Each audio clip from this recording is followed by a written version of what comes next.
my uncle, who tells a story of when they were children. They'd walk sometimes at night past the cemetery. Right. And they always said that there was some scary old boogeyman out in the cemetery. And my uncle one day challenged this by walking up to the boogeyman and discovering it was nothing but a tree. In the night, in the dark, this tree looked like a person. Sure. And to children, it's terrifying. It had the kids terrified, and it was nothing. Well, a lot of times I think we can be fooled by things out in the woods and not know what's really happening out there. Once I was in the woods camping alone, and I heard steps that sounded like something stepping in dry leaves, and it took steps after step, and I thought something's out there walking.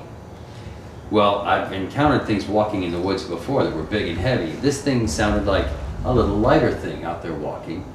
I got a flashlight and I went to investigate what it was and found a great big bullfrog hopping through the leaves. It can easily sound like something that it's not. Oh, yeah, and there we have armadillos that are an invasive species here in Florida. And those little things, all they're doing is that they're rooting, they're rooting around. But they make a hell of a lot of noise. I've walked by and I've heard and I'm convinced there is some huge animal out here. Yes. And then oh my God, it's just a little freaking armadillo. On our very first expedition to the Green Swamp, right. Kevin and myself went out and camped overnight in a very remote area along the Withlacoochee. The only animal we heard all night was one of those making a lot of noise. Yeah? They're noisy as can be. Well, without revealing, one thing I learned, you don't ever want to tell anybody your location. You can be specific, I mean you can be vague, like we were in Central Florida or we were in the Green Swamp, but not really give your exact location. There's solid reasons for that. One is because the area could become compromised with interlopers going in there. Certainly. Yeah, or someone could go in there and set up some kind of a hoax.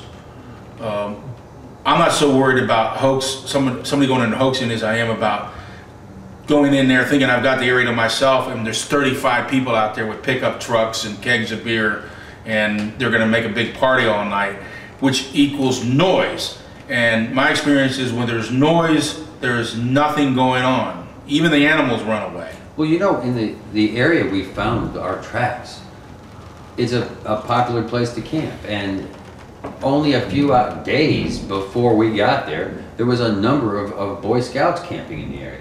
Yes, you point that out on your website. So, you know, it's already a compromised area in that sense.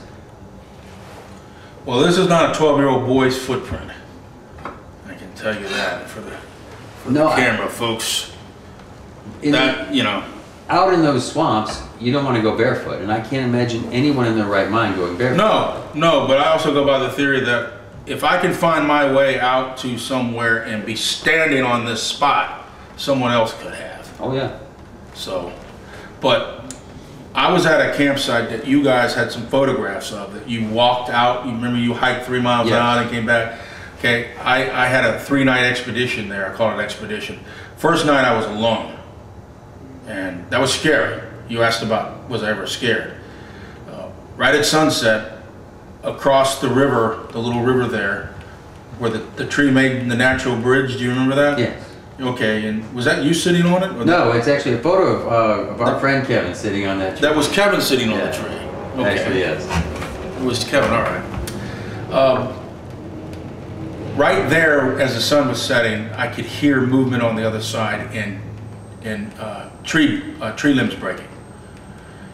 Something large was moving through, and it persisted for a while. The first night, I took some video going out. I would stop at a few places on the way out. By the time I got out to camp, the battery died in my camera.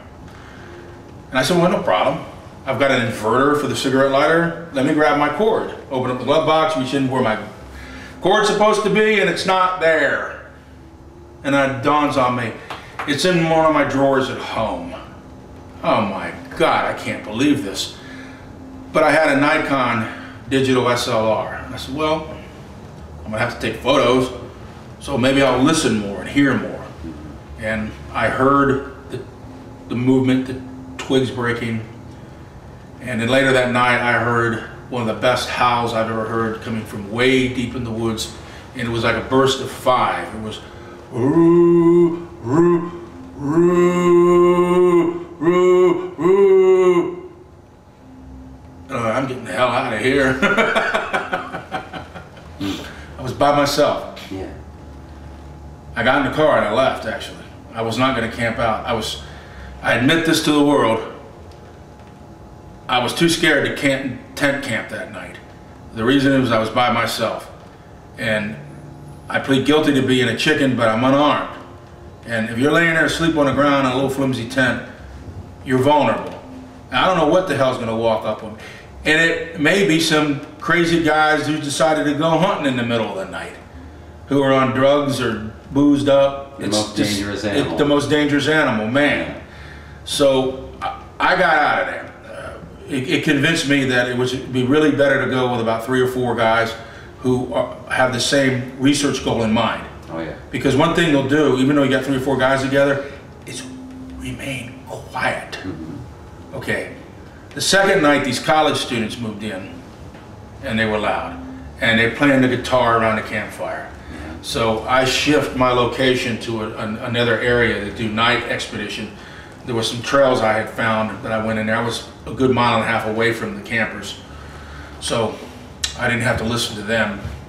And finished doing night ops. I tried howling, and I never did hear that animal again. I never did hear it again. I'm sure it's out there, and the key is just being very quiet. I'm convinced it's the noise that campers make that keep the animals away. But anyway, that's all I got to say about that. Okay. All right.